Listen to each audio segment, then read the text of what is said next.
আমরা কোনো দল করি না, আমরা হচ্ছে মানুষ নিয়ে কাজ করি। আমরা মানুষ কি চায়, মানুষের কথা, মানুষের শুধু মুখের কথা না, মানুষের এইখানে কি চলছে সেইটা ধরা হচ্ছে শিল্পীর দায়িত্ব। রাহুল কি হিন্দু? রাহুল তো শিল্পী। এবং আমরা যে প্রতিবাদ করেছি, রাহুলের হিন্দু বাড়ি অ্যাটাক না, শিল্প বাড়ি অ্যাটাক।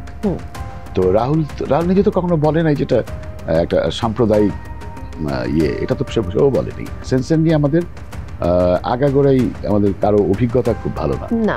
আর হচ্ছে যে আমাদের এখানে নিরপেক্ষ কোনো ব্যাপার ছিল না। পুরস্কারের ক্ষেত্র দেখেন যে অনেকে পুরস্কার নিয়ে হাসাহাসি করে যে ও ন্যাশনাল অ্যাওয়ার্ড পেয়েছে, মানে তারপরে 21শে পদক বলেন, স্বাধীনতা পদক, এগুলো কখনো প্রশ্নবিদ্ধ হয়েছে।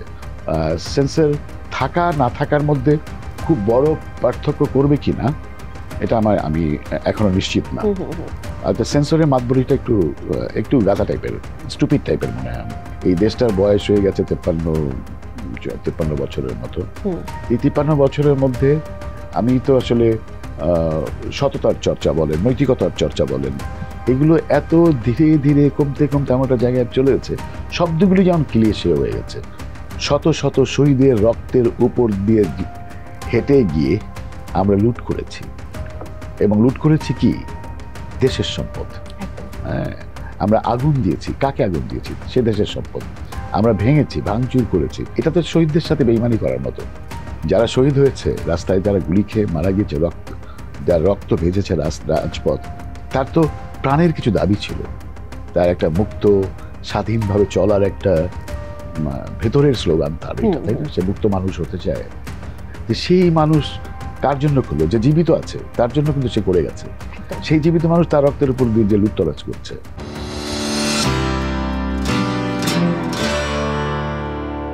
দর্শক সবাইকে ওয়েলকাম করছি Mohammad and sons luxury watches presents TBS স্পটলাইটে।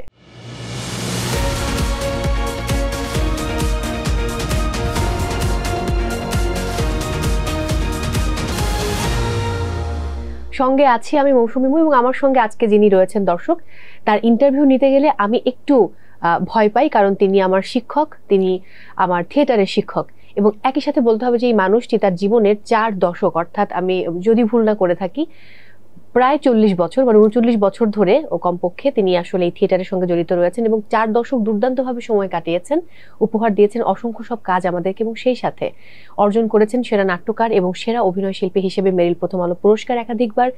একই সঙ্গে দর্শক তিনি যদি 2023-এর কথা বলে দারুণ একটি কাজ আমাদেরকে উপহার দিয়েছিলেন অচলায়তন, সেই প্রসঙ্গেও আমি যাব। তবে তার আগে বলতে চাই যে মানুষটি একজন অত্যন্ত গুণী অভিনয় শিল্পী এবং নাট্যকার আমাদের সঙ্গে রয়েছেন, আমাদের ভীষণ শ্রদ্ধেয় এবং ভালোবাসার আজেদ আবুল কালাম, আমাদের সবার পছন্দের পাভেল ভাই। কেমন আছেন? এই তো ভালো। How are you? খুব ভালো। এবং এই যে বরাবরের মতো তরুণ না, কারণ আপনি কিন্তু লাল পরে এসেছেন, এটা মাথায় রাখতে হবে। সময় কেমন যাচ্ছে? সময় এখন তো একটু টালমাটাল সময়, কারণ একটা বড় পরিবর্তন হয়েছে এখানে, যেটাকে আমরা কেউ বলছি দ্বিতীয় বিজয়, কেউ বলছে বিপ্লব, কেউ বলছে গণ অভ্যুত্থান, যেটা একটা বড় পরিবর্তন। তো পরিবর্তনের সময়টা যেটা হয় যে অনেক কিছুই আমরা বুঝতে পারি না, আমরা অনেক কিছু রিলেট করতে পারি না, এবং আমাদের স্বাভাবিক যে জীবনযাপন সেটা আসলে বারবারই মনে হয় যেন এটা কি ঠিক আছে, এটা কি ঠিক নাই, এরকম একটা কনফিউশনের মধ্যে টাইম আর কি।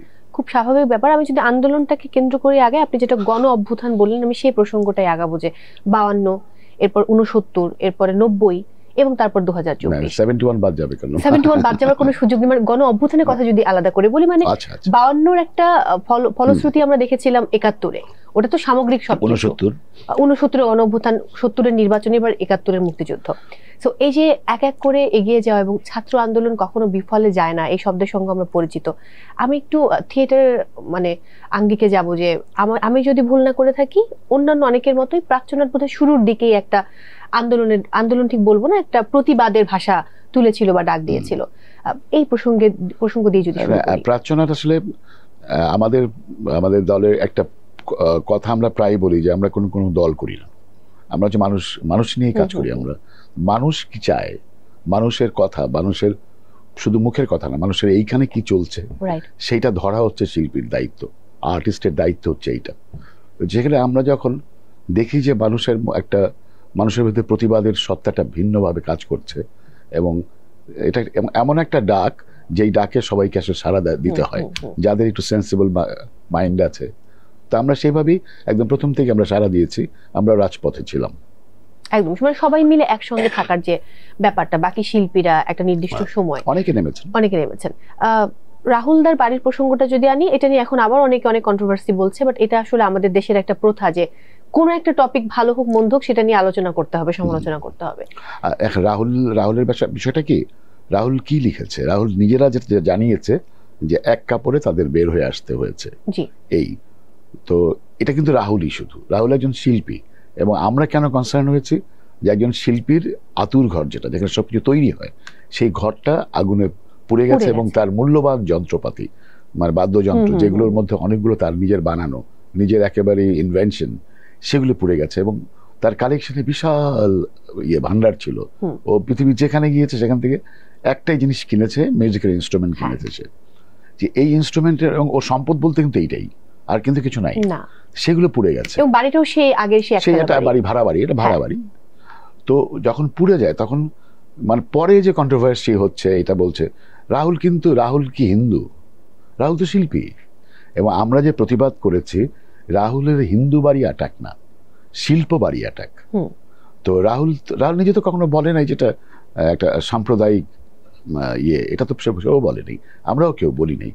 এটা কেউ এটাকে কেন বানিয়েছে। এবং আরেকটা প্রবলেম হচ্ছে কি, যে আমাদের সবারই না মতামত প্রকাশ করার স্বাধীনতা যেমন আছে, এটা বিশৃঙ্খলাও আছে।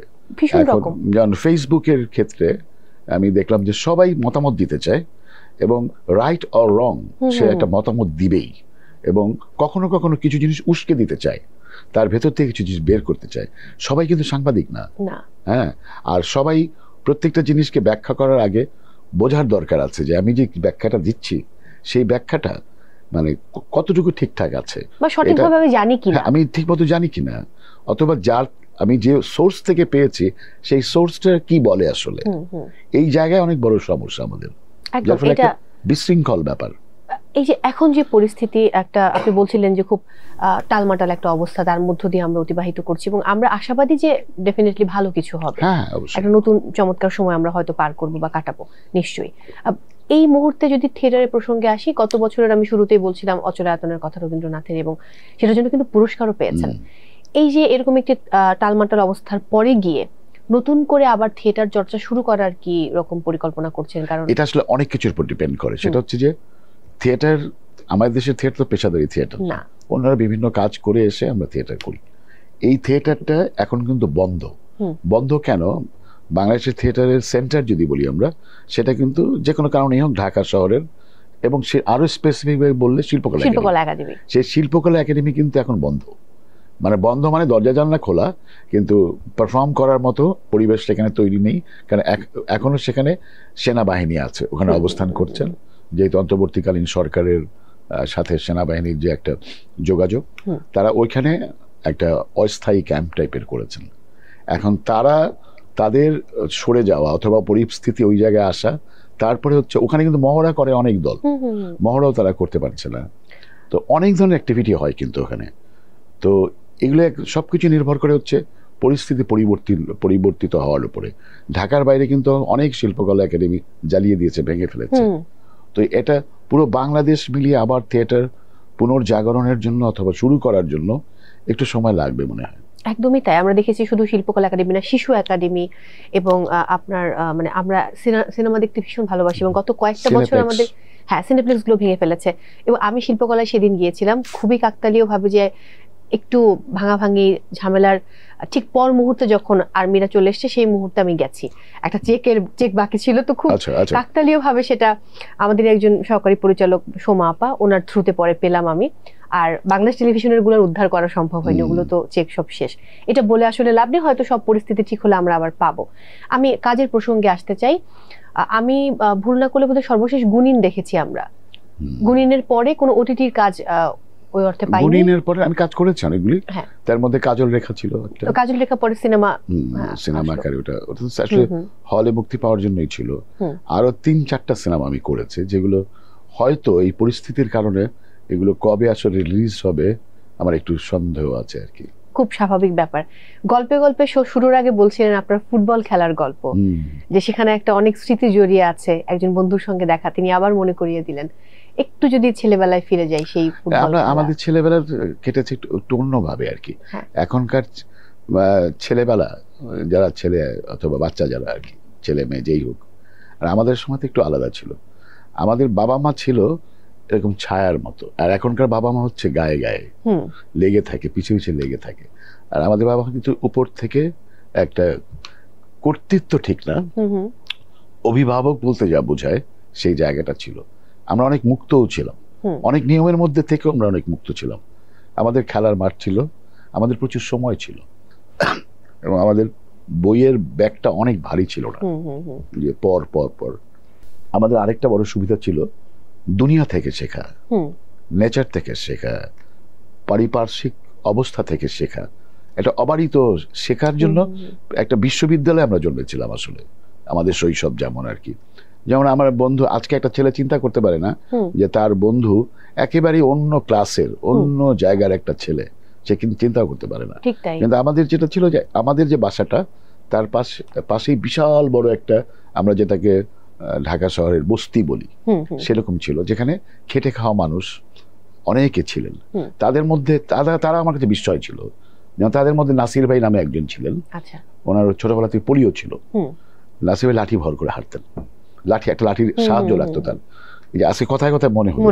কিন্তু ওই নাসির ভাইকে ভয় পেত না আমার লোক খুব কম ছিল, কারণ তার পা কিন্তু একটা পা ছিল, তার পোলিও হয়েছিল আর কি।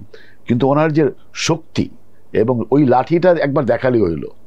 অনেক বড় বড় গুন্ডা পান্ডা দেখছি যে নাসির ভাইকে ভয় পায়। এবং উনি ছিল হচ্ছে মেকানিক, এই রেডিও টেডিও এগুলো ঠিক করতে পারতো, ইয়ে করতে পারতো। আর খুবই তার থেকে ছোট যারা, তাদেরকে ভীষণ আদর করতো সে। কিন্তু সে কিন্তু বড় হয়েছে বস্তিতে। একজন পাখিওয়ালা ছিল, পাখি বানাতেন, ওই দিয়ে শামুক টামুক দিয়ে পাখি বানিয়ে বানিয়ে বিক্রি করতেন। তার ছেলে আমার বন্ধু ছিল। একজন মুটে ছিল, মানে রেশন দোকান ছিল তখন, মুটে বহন করতেন, তার ছেলে আমাদের বন্ধু ছিল। তো এরকম আবার আমার এক ফ্রেন্ড, সে হচ্ছে ওই পাড়ায় থাকার কথাই না আসলে। ও আসলে ওর হতে ছিল যে এখন যদি বলে বনানী গুলশান, অ্যাটলিস্ট তখনকার সময় ধানমন্ডি, সে কেমন করে কিভাবে কি আমাদের পাড়ায় তারা এলো, আমাদের স্কুলে এসে ভর্তি হলো। এবং সে কখনো কখনো টিফিন ক্যারিয়ারে করে ছোট্ট নিয়ে যেত আর কি, টিফিন নিয়ে যেত। কিন্তু বেচারা খেতে পারতো না এটা, কেন কেউ না কেউ এটা খাওয়ার জন্য যে ও নিয়ে আসছে, কি যেন নিয়ে আসছে। এবং সবার কাছে মনে হতো যে না, ওটা দেখতেই হবে। এবং ও এমন ছিল যে ও জানতো যে আসলে ও খাবে না, ওটা অন্য কেউ খেয়ে ফেলবে, ওর এটা অভ্যস্ত হয়ে গেছিল। প্রথম দিকে একটু গাইগুই করতো, পরে দেখলাম ওইটা অভ্যাস হয়ে গেছে, কারণ ওটা নিয়ে কেউ নাকি খেয়ে ফেলবেই। তো ওই যে আমাদের সময়টা আর এখনকার সময় একটু আলাদা। এখনকার বাচ্চারা, আর আবার এখনকার বাচ্চাদের অনেক মানে অ্যাক্সেস আছে, যেটা আমাদের ছিল না, যে সারা দুনিয়াকে খুব কাছে, হাতের কাছে পাওয়া, হাতের মুঠোয় নিয়ে আসতে পারে। সে চাইলে মানে মুহূর্তের মধ্যে আমি 18 বছর বয়সে যেটা জেনেছি, সে 7 বছর বয়সে সেটা জানতে পারে। এত সহজ মানে কমিউনিকেশনের কারণে এবং নেটওয়ার্কিং সব মিলে, যার ফলে আমার থেকে ছোট যারা, তাদের আমি সবসময় আমি মনে করি যে আমার থেকে সে ট্যালেন্টেড, কারণ সে আমার থেকে বেশি জানে। তার জানার পরিধি বা তার পরিমণ্ডলটা আলাদা, আপনারটা হয়তো আলাদা, এরকমটাই হয়। যেমন আপনি একসময় মানুষ গুহায় থাকতো, তো এটা তো মানে সামনে তো আগাবেই, আরো সামনে আগাবে। আমরা আজকে যেমন বলছি যে এই যে আমি এটা ক্যামেরার সামনে কথা বলছি, এই ক্যামেরা কি এরকম ছিল? এরকম ছিল না তো। ক্যামেরা চলতো, এমন আওয়াজ হতো যার জন্য বলতো যে শুট করতেছে, কারণ আওয়াজ হতো গুলির মতো। তো সেই ক্যামেরা এখন, আর 10 বছর পর ক্যামেরাটা কিরকম আমরা জানি না। ক্যামেরাটা এমন হতে পারে যে একটু ক্যামেরা আছে এখন, যে দেখা যাবে যে অনেক কিছু আমাদের লাগছে না, আমরা যে আরো সহজ হয়ে গেছে। আমিও তাকালি হয়তো ওয়ালে একটা স্ক্রিন হয়ে যাবে, কোন একটা ডিভাইস থাকবে আমার হাতে, তো ওখানে আমি সবকিছু দেখতে পারবো। একটা টেলিভিশন দরকার নাই আমার হয়তো বা। একদম। এখন অনেকে চাইলে অনেক মানে খুব স্মার্ট বোর্ড রয়েছে, তার মতো করে তারা কাজ করতে পারে। আমি একটু জানতে চাই, যখন ফুটবল খেলতে খুব ভালোবাসতেন এবং ওই বুট কেনার একটা গল্প আছে, তখন এই টাইমটা আসলে কত দিনের, মানে ফুটবল খেলেছেন কত বছর? ফুটবল আমি আসলে রেগুলার খেলা বলতে যেটা বোঝায়, সেটা দলের হয়ে খেলেননি? না, দলের মধ্যে খেলা বলতে বোঝায় আমি যে পাড়ায় ছিলাম, সেই পাড়ার মানে জুনিয়র গ্রুপ ট্রুপ ওইগুলির সাথে ওখানটায়। জুনিয়র আন্ডার 16 আন্ডার 13 এসব জায়গায় খেলেছি। আমি এমনটা শুনেছি যে আপনি যদি অভিনয় না করতেন তাহলে আপনি লেখালেখি করতেন। আর লেখালেখি তো আমি এখনো করি, সেটা করেন, কিন্তু মূলত লেখালেখি করব হ্যাঁ এটা আমি ভাবতাম হচ্ছে আমি যখন ইন্টারমিডিয়েট পড়ি তখন, তারপরে আমার পড়াশোনার মানে সাংবাদিকতা এটাকে এটা এক ধরনের কমপ্লিমেন্ট করে। হ্যাঁ, তো লেখালেখির অভ্যাস কিন্তু আমার এখনো যায়নি, আমি লেখালেখি করি, কিন্তু শুধু লেখালেখি করব ওই ভাব একটা সময় আসলে চলে গেছে আমি থিয়েটারে ঢোকার পরে। আচ্ছা, বাট ঢোকার আগে কার দ্বারা আপনি প্রভাবিত ছিলেন, কোন লেখকের দ্বারা? ওরে বাবা, অনেক। একটু যদি নাম বলে আমি জানতে খুব চাই। সহজে প্রভাবিত হই, মানে স্টুপিডের মতো প্রভাবিত হই। আমিও ভীষণ মানে রকম প্রভাবিত কেমন ভাবে যে আমি হয়তো হুমায়ুন আহমেদ পড়তে পড়তে কেঁদে দিলাম, আবার ফাল্গুনি পড়তে পড়তে কেঁদে দিলাম, আবার আখতার যখন ইলিয়াস পড়তে যে মনে হয় ইলিয়াস এই স্ট্যান্ডার্ডের, আবার হাসান আজিজ হক পড়তে যে একরকম ইয়ে হয়। তো এই যে নানান ধরনের পড়াশোনা, আর একটা সময় ছিল যে আমি যা পাইতাম তাই পড়তাম।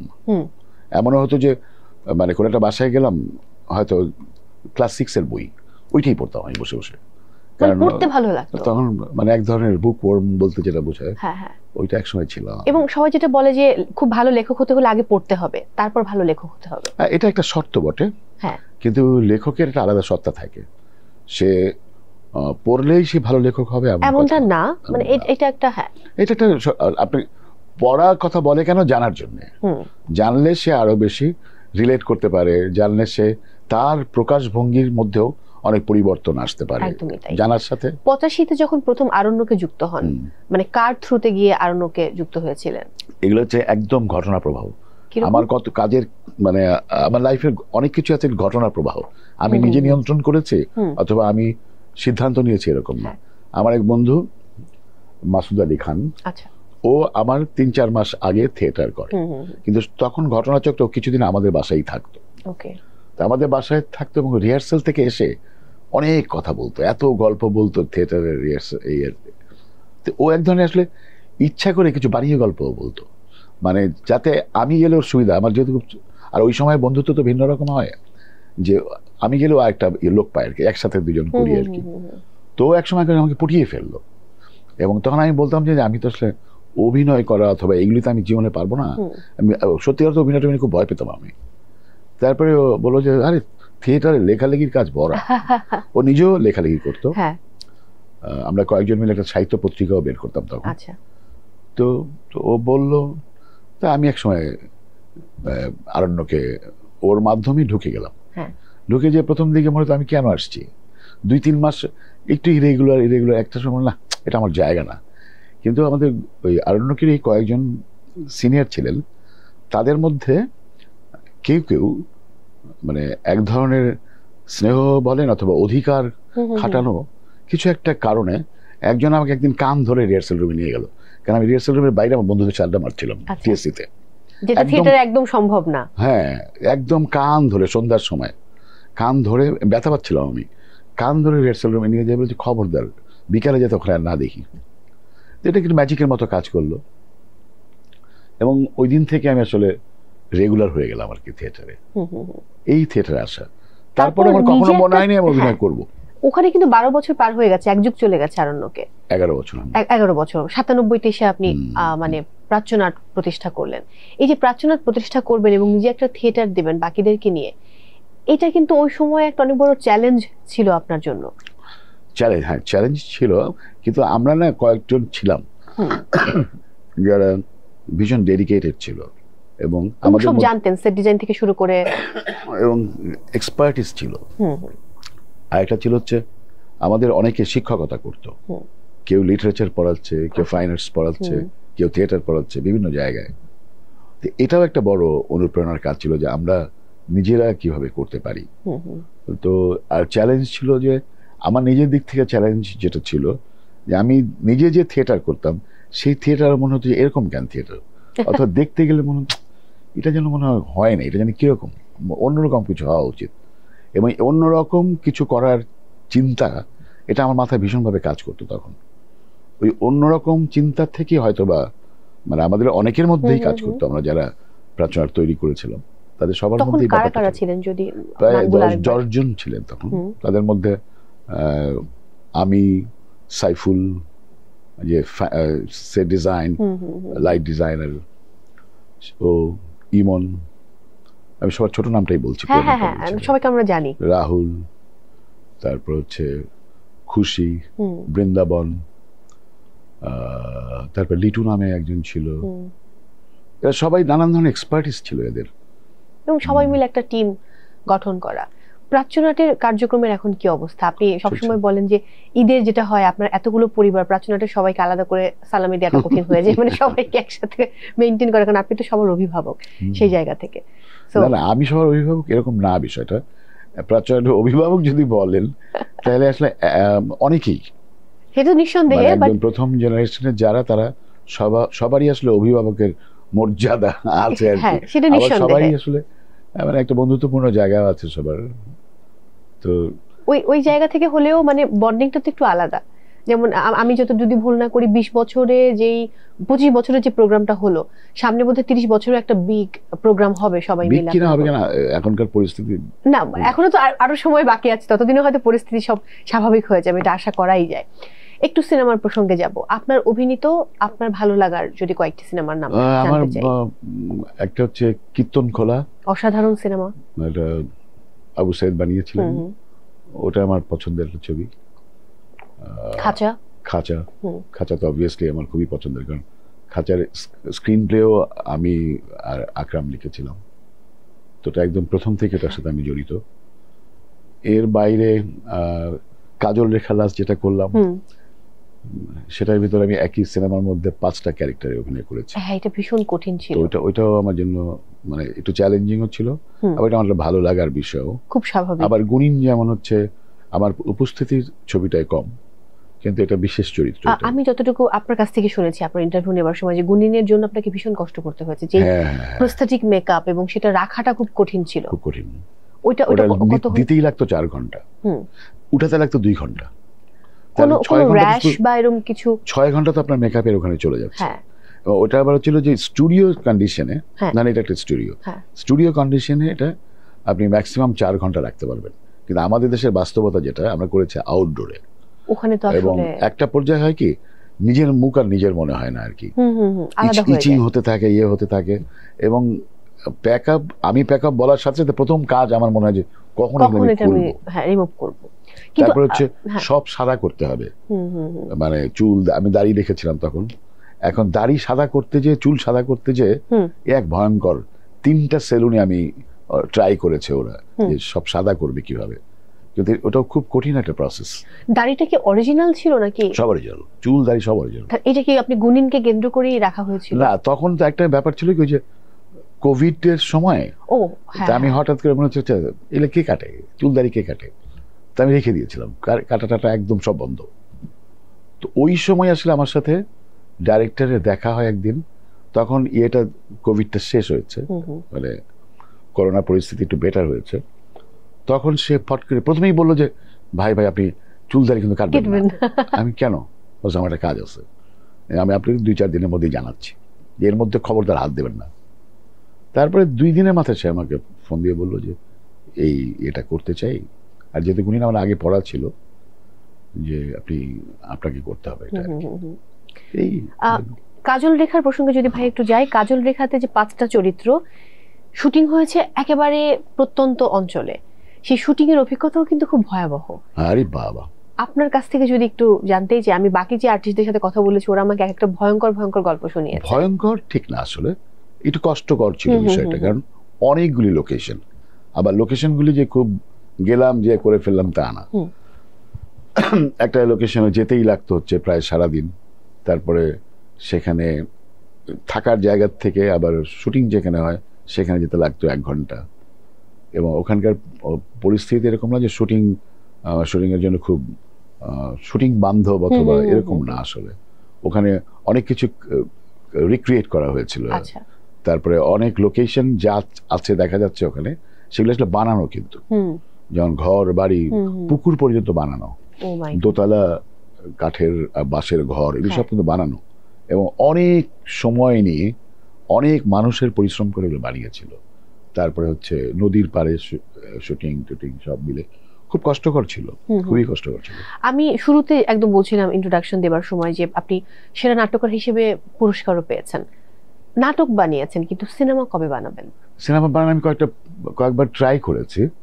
ট্রায়ের মধ্যে একটা আমি এক সময় বানিয়েও ফেলেছিলাম প্রায়। আচ্ছা। বানানোর পরে ওটা নিয়ে ভাবলাম যে না, আমি আরেকটু বুঝে নেই। কারণ হচ্ছে সিনেমা বললেই না একটা পুঁজির ব্যাপার আসে, অনেক টাকারও বিষয় আসে। তো আমি ভাবছিলাম যে হয়তো আমি কোথা থেকে হেল্প পাবো। তারপর দেখা গেল যে এটা হচ্ছে না, এবং আমি ওই বাই দিস টাইম আমার হচ্ছে ইন্টারেস্টটা হারিয়ে গিয়েছে ওই সিনেমাটা করার ব্যাপারে। তো পরে যে ফুটেজ ছিল ওগুলো আমি মানে একসাথে জোড়া টোড়া দিয়ে দেখলাম একটা স্টোরি দাঁড়ায়। ওইটা আমি শেষে একটা ঈদের সময় একটা টেলিভিশন চ্যানেলে ওটাকে টেলিফিল্ম হয় নাই, কিন্তু আমি একটু ছোট করে মানে ওদের যে টাইম ওই টাইমের মতো করে ওই সিনেমাটার নাম ছিল অশোকের নাম ভালোবাসা। বাহ, একটু যদি বলি, মানে এখন এই পরিস্থিতিতে এসে, যেমন আমি কয়েকদিন আগে দেখছিলাম, একদিন বেশি দিন হবে না হয়তো, যে সেন্সরটাকে ফেলে বাদ দেওয়ার জন্য আমাদের বর্তমান সময়ের আন্দোলন করছেন, এটার পক্ষে বিপক্ষে আপনি কতটুকু? এটা হচ্ছে যে আমার একটা সার্টিফিকেশন দরকার সেন্সরের, যেটা হচ্ছে যে আর সেন্সর নিয়ে আমাদের আগাগোড়াই আমাদের কারো অভিজ্ঞতা খুব ভালো না। আর হচ্ছে যে আমাদের এখানে নিরপেক্ষ কোনো ব্যাপার ছিল না। এই হয় এই দিকের চাপ অথবা ওদিকের চাপ, নানান ধরনের সিন্ডিকেশন, যে ওরটা নিব না ওরটা নিব, ও এই রাজনীতি করে ওই রাজনীতি করে, যার ফলে হচ্ছে কি প্রতিটা ব্যাপারই পুরস্কারের ক্ষেত্র দেখেন যে অনেকে পুরস্কার নিয়ে হাসাহাসি করে যে ও ন্যাশনাল অ্যাওয়ার্ড পেয়েছে, মানে এরকম ন্যাশনাল অ্যাওয়ার্ডও আপনার প্রশ্নবিদ্ধ হয়ে যায়। তারপরে 21শে পদক বলেন, স্বাধীনতা পদক, এগুলো কখনো কখনো প্রশ্নবিদ্ধ হয়েছে। কারণ হচ্ছে যে স্বচ্ছতার অভাবে এবং একটা মানদণ্ড তৈরি করতে পারিনি আমরা আপনাকে আমার পছন্দ না, আপনার সব কাজই খারাপ। তো এই জায়গা থেকে আমরা বের হতে পারিনি। আর সিন্ডিকেশন তো আছেই। আপনি আমার বন্ধু মানে হচ্ছে আপনার কাজটাকে আমার প্রমোট করতে হবে, এবং সেজন্য আমি আনফেয়ার মিন্স করতে আমার বাধে না, যে এটা আসলে ঠিক না, তারপর আমরা এগুলো করি। যার জন্য সেন্সর থাকা না থাকার মধ্যে খুব বড় পার্থক্য করবে কি না এটা আমি এখনো নিশ্চিত না। সেন্সরের মাতবরিটা একটু গাছা টাইপের, স্টুপিড টাইপের মনে হয় আমার। আর সার্টিফিকেশনের কথা যখন আসবে তখন আবার সেই একই রকম ব্যাপার হবে কিনা। তো রিফর্মেশন আসলে আমরা তো বলছি যে পরিবর্তিত অবস্থায়, রিফর্মেশন এত সোজা জিনিস না। কারণ আপনি একটা দেশের মানুষের, এই দেশটার বয়স হয়ে গেছে 53 বছরের মতো। 53 বছরের মধ্যে আমি তো আসলে সততার চর্চা বলেন, নৈতিকতার চর্চা বলেন, এগুলো এত ধীরে ধীরে কমতে এমন একটা জায়গায় চলে গেছে, শব্দগুলি যেমন ক্লিশে হয়ে গেছে। তোমার আমি যদি আপনাকে বলতে খুব অনৈতিক কাজ করছে, এটা শুনলে এখন সবাই আসবে কি বলে এটা, তো তার মানে যে ওই লোকটা ঘুষ খায়, এটা যদি বলা হয় তখন বোকার অন্যরা তাকিয়ে থাকবে, বলে কি ওটা ঘুষ খেতে তোর কি, তুই খা, মানে ব্যাপারটা এরকম অবস্থা। আমি কয়েকদিন আগে একটা ফেসবুকে একটা পোস্ট পড়ছিলাম, ওখানে কথাটা এরকম যে চোরে না শুনে ধর্মের কাহিনী, আগের এই স্লোগান, মানে স্লোগান তো না, এটাকে কি বলে, একটা প্রবচন বলতে পারি, প্রবাদ বলতে পারি। এখন এটা হয়ে গেছে চোরে শোনায় ধর্মের কাহিনী, মানে পুরোটাই এটাই এখন ঘটছে। আমাদের এখানে আসলে বলার আর কিছু থাকে না এখন বলার। এটা হচ্ছে যে আমরা যে সত্যিকার অর্থে রিফরমেশন চাই জাতি হিসেবে, তাহলে আপনাদের প্রথম পদক্ষেপটাই আমাদের অনেকগুলি বড় বড় ভুল করেছে আমরা। শত শত শহীদের রক্তের উপর দিয়ে হেঁটে গিয়ে আমরা লুট করেছি, এবং লুট করেছি কি দেশের সম্পদ। হ্যাঁ, আমরা আগুন দিয়েছি, কাকে আগুন দিয়েছি, সে দেশের সম্পদ। আমরা ভেঙেছি, ভাঙচুর করেছি, এবং এখনো চলছে। মানে আমরা মানুষকে পিটিয়ে মেরে ফেলছি। তাহলে কোন স্পিরিটটা আমাদের কাজ করলো আসলে? আমরা রিফর্মেশনে যাব, তার আমাদের প্রথমেই তো আমরা একটা ব্লান্ডার করে ফেলেছি, যে আমরা শহীদ, এটা তো শহীদদের সাথে বেইমানি করার মতো। যারা শহীদ হয়েছে, রাস্তায় যারা গুলি খেয়ে মারা গিয়েছে, যার রক্ত ভেজেছে রাজপথ, তার তো প্রাণের কিছু দাবি ছিল, তার একটা মুক্ত স্বাধীনভাবে চলার একটা ভেতরের স্লোগান তার, এটা তাই না? সে মুক্ত মানুষ হতে চায়। তো সেই মানুষ কার জন্য করলো? যে জীবিত আছে তার জন্য কিন্তু সে করে গেছে। সেই জীবিত মানুষ তার রক্তের উপর দিয়ে যে লুটতরাজ করছে। তো আপনি মানে এই রিফর্মেশন করতে কত সময় লাগবে তাহলে বলেন?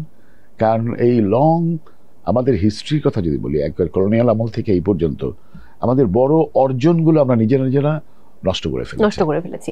এটা সবচেয়ে একটা মানে খারাপ লাগার জায়গা আমাদের, যে এই জিনিসগুলো হয়েছে। আসলে এখন যদি কোনো সিনেমা বানাতে হয় আপনার, তাহলে মানে কোন বিষয় নিয়ে বানাবেন? আমার এখনো, যে আমি 2বার ট্রাই করেছি, একবারও পাইনি, অনুদানের জন্য ট্রাই করেছিলাম। দুটোই আসলে ঘুরে ফিরে মুক্তিযুদ্ধ। মুক্তিযুদ্ধ মানে যে ঠাটা ঠাটা গোলাগুলি এরকম না, গুলি ছাড়াও মানে মুক্তিযুদ্ধ যে কত পর্যায়ে হয়েছে, কত রকম, এরকম দুবার আমি ট্রাই করেছি, কিন্তু মানে আমি একবার পাইনি। সিনেমা হচ্ছে মানে আপনার লগ্নিকারক লাগবে। এখনো যেটা আমি চিন্তা করছি সিনেমা নিয়ে, সেটা হয়তো ট্রাই করব যে অনুদান না হোক, অন্যভাবে যদি পাওয়া যায়। যেটা বলছিলেন যে আরো কিছু কাজ বাকি রয়েছে যেগুলো এখনো মুক্তির অপেক্ষায় এবং ওটিটি প্ল্যাটফর্মে, সেই কাজগুলো কি কি? অরুণ চৌধুরীর ওটা অবশ্য ওটিটির না, হ্যাঁ ওটা জলে জলে জলে তারা, হ্যাঁ হ্যাঁ, ওনার একটা ছবি আছে। তারপরে ওই ছবিটার কথা বিশেষ, অরণ্য আনোয়ারের একটা ছবি আছে। তারপরে খুব রিসেন্টলি করেছি একটা ছবি, এটা হচ্ছে রাখাল সবুজ নামে একটা ছেলে, ও ডাইরেক্টর। ওইটা খুব মজার চরিত্র, আমার ক্যারেক্টারটা আর কি। ওটার নাম হচ্ছে পুলসিরাত। ওই সিনেমা, ওটা অনুদানের নাম শুনেছি যে বানানো হচ্ছে, ওটা অনুদানের ছবি, মানে শুটিং শেষ হয়েছে, পোস্ট প্রোডাকশনের কাজ। এখন মধ্যে মুক্তি দিতে আরো বিলম্ব হবে, কারণ একটা লম্বা সময় যেহেতু সবকিছু বন্ধ। ওটা অনুদানের টাকায় তো আর ওই টাকাতে পুরো ছবিটা হয় না, ওদের মানে ভালো ইনভেস্টমেন্ট, তো ওটাও মুক্তির অপেক্ষায়। আরো তানি নামে একটা মেয়ে, ওনার একটা কাজ করেছে।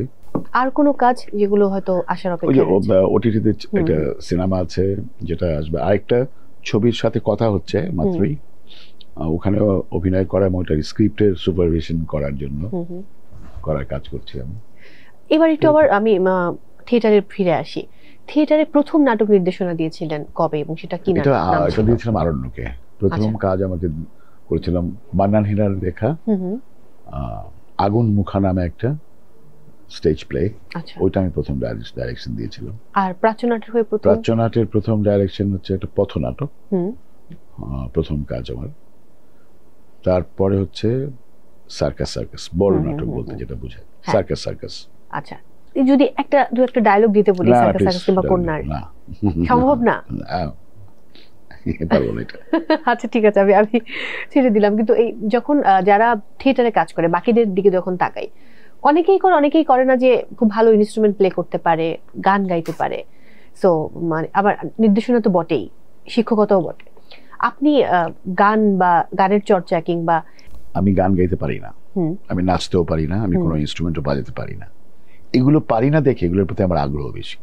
আচ্ছা, রাহুলের সাথে বলেন, অর্থাৎ পরবর্তীতে আমাদের গ্রুপে আরো যারা মিউজিক নিয়ে যারা কাজ করেছে তাদের, যেমন কার্তিক নামে একজন, তারপরে হচ্ছে নীল, এরা মিউজিক জানে, গান গাইতে পারে, ইনস্ট্রুমেন্ট বাজাতে পারে, নানান ধরনের ইনস্ট্রুমেন্ট বাজাতে পারে, এবং গান নিয়ে তাদের একটা ভালো আছে।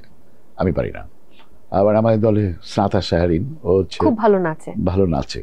তো নাচের প্রতি আমার এক ধরনের আকর্ষণ, মুগ্ধতা বলেন, যেটাই হোক, শারীরিক ভাষার জন্য হলো, তো ওটাও আমি পারি না আসলে।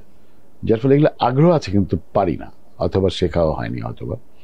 কিন্তু ওনাদেরকে অ্যাকোমোডেট করা থিয়েটারে, এটা আমার সবসময় আগ্রহ। যেমন আমাদের নাটকের বেশিরভাগই, আপনি আমাদের নাটক না বলে আমি যদি বলি আমার নির্দেশনার নাটক, প্রাচ্যনাটের বেশিরভাগ নাটকে দেখবেন যে লাইভ মিউজিক, একদম পথনাটকেও কিন্তু লাইভ মিউজিক থাকে, পথনাটকও তাই।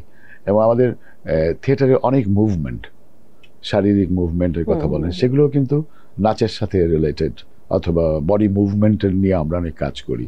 তারপরে আমাদের অনেক ফাইন আর্টসের লোকজন আছে, যে সাইফুলের কথা বললাম, তারপরে আরো অনেক এসেছে, যে ফাইন আর্টসের কি ভূমিকা আসলে, কালারের কি ভূমিকা, লাইটের কি ভূমিকা, সেটের কি প্রপস কি হতে পারে। মানে প্রপস নিয়ে আমাদের খুব খুঁতখুঁতে, আমার নিজে ভীষণ খুঁতখুঁতে, যে আমার একটা প্রপস ধরলে আমার ফিল করতে হবে, সেটা যদি একটা কাঠি হয় সেটাও, কিন্তু আমাকে সেটা বুঝতে হবে যে এইটা প্রপস, এটা আমি বিশ্বাস করছি। আমি যেটা কাঠি ধরে যদি বলি এটা পিস্তল, সেই কাঠিটা আমার হাতে আসতে হবে এবং আমাকে সেটা বুঝতে হবে যে হ্যাঁ এটা একটা পিস্তল।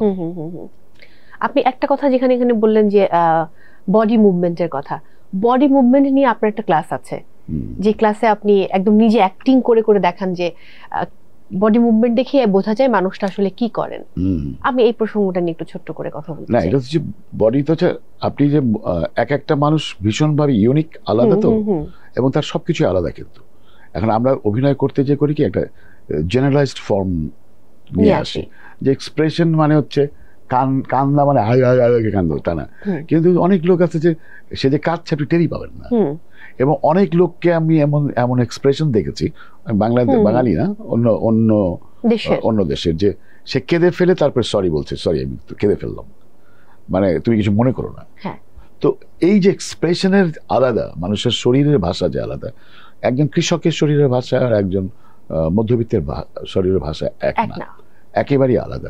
এবং এটা বোঝার যে কর্মের সাথে রিলেটেড, তার সংস্কৃতির সাথে রিলেটেড, তার শরীরের ভাষা, মুভমেন্ট সবকিছু। যেমন একজন দুর্বল চিত্ত লোকের হাঁটা একরকম হবে, আর একজন লোক দেখতে খুব দুর্বল কিন্তু তার ভেতরটা খুবই স্ট্রং, তার মুভমেন্টই হবে ভিন্ন, তাই না? চোখ, কারো চোখ আমি দেখেছি একদম পাখির মতো, আবার কারো চোখে দেখছি কোনো মনে হয় যেন কিছুই সে দেখছে না, কিন্তু আবার কারো চোখ দেখেছেন একদম অন্তর্দৃষ্টি দেখতে পাচ্ছে, মনে হয় যেন ভেতরটা পর্যন্ত দেখতে পারে, এক্স রে এর মতো। তো এই যে মানুষের পার্থক্য এবং মূলত তার মুভমেন্টগত যে পার্থক্য, এটার সাথে অনেক কিছু রিলেটেড, তার এডুকেশন বলেন, ইকোনমি বলেন, অনেক কিছু রিলেটেড। আমি অনেকটা শেষের দিকে আছি, যদি অন্য আরেকটা প্রসঙ্গে যাই, কাজের প্রসঙ্গ নিয়ে অনেক কথা হলো, একটু লেখালেখির প্রসঙ্গে যদি আরেকবার যাই, আমি বই প্রকাশ করার কোনো চিন্তা, যেহেতু আপনি নিয়মিত লেখেন? না, আমার এমনিতে বই আছে কয়েকটা, যেমন গল্প সংকলন আছে একটা বাজারে, তারপরে দুটো নাটকের বই আছে, আর এমনি প্রসেসের মধ্যে আছে আরো বেশ কয়েকটা। তা আমি মানে আমি মনে হয় যেন আমি অনেক কাজ করি, কিন্তু আমার একটা প্রিয় বিষয় হচ্ছে আলস্য। হ্যাঁ, আমি সেটা খুব এনজয় করি। আচ্ছা, তো ওটার বাসায় কোনোদিন এমন হয়েছে যে নিজে রান্না করে ভাবিকে খাইয়েছেন? বা সেটা হচ্ছে ভাবি একবার অসুস্থ হয়েছিল, তখন আমি রান্না করার চেষ্টা করেছি। আমার রান্না হচ্ছে আমি খেতে পারবো, অন্যরা খেতে পারবে কিনা আমার একটু সন্দেহ আছে। কি রান্না করেছিলেন সেদিন? ভাত, ডাল, করলা ভাজি। খাওয়া গিয়েছিল সেটা? হ্যাঁ, খাওয়া গিয়েছিল। আমি তো খেয়েছি, আর সে যেহেতু অসুস্থ ছিল, সে কিছু একটা হলেই চলে। অসংখ্য ধন্যবাদ আজকে সময় দেওয়ার জন্য। আপনাকে ধন্যবাদ। দর্শকদের উদ্দেশ্যে কিছু বলুন, তারপর আমি শেষ করব। দর্শকদের উদ্দেশ্যে শুধু আমি বলতে পারি যে সময়টা পরিবর্তনের সময়, তো এই সময়ে খুব অবজার্ভ করা দরকার, খুব চোখ কান খোলা রেখে দেখা দরকার। কারণ আমাদের সবাইকে একজন বিশ্লেষকের ভূমিকায় মাথার মধ্যে, শুধু ফেসবুকে না, যে আমি আসলে আমার সময়টাকে বিশ্লেষণ করতে পারছি কিনা, আমি ভবিষ্যৎটা দেখতে পাচ্ছি কিনা। কারণ এখন সময় হচ্ছে আমাদের ভবিষ্যৎ ঠিক করার। একটা জাতি হিসেবে আমরা যদি দাঁড়াতে চাই, আমাদের কোনো রেনেসা নাই, কিন্তু এই যে একটা গণ অভ্যুত্থানের পরে যে একটা উত্তেজনা সবার মধ্যে আছে, পজিটিভ ভাইব, সেটাকে কিভাবে আমরা কাজে লাগাতে পারি ভবিষ্যতের জন্য। একদমই তাই। আবারও অসংখ্য ধন্যবাদ। আপনাকে ধন্যবাদ এবং কৃতজ্ঞতা আজকে সময় দেওয়ার জন্য। আমি বিদায় নিচ্ছি। দর্শক, বিদায় নিচ্ছি আজকের মতো। Mohammad and sons luxury watches presents TBS spotlight থেকে। সবাই অনেক ভালো থাকুন, নিরাপদে থাকুন এবং অবশ্যই থাকুন আমাদের সঙ্গে। দেখা হচ্ছে আবারও নিশ্চয়ই আপনাদের পছন্দের কোনো তারকাকে সঙ্গে নিয়ে।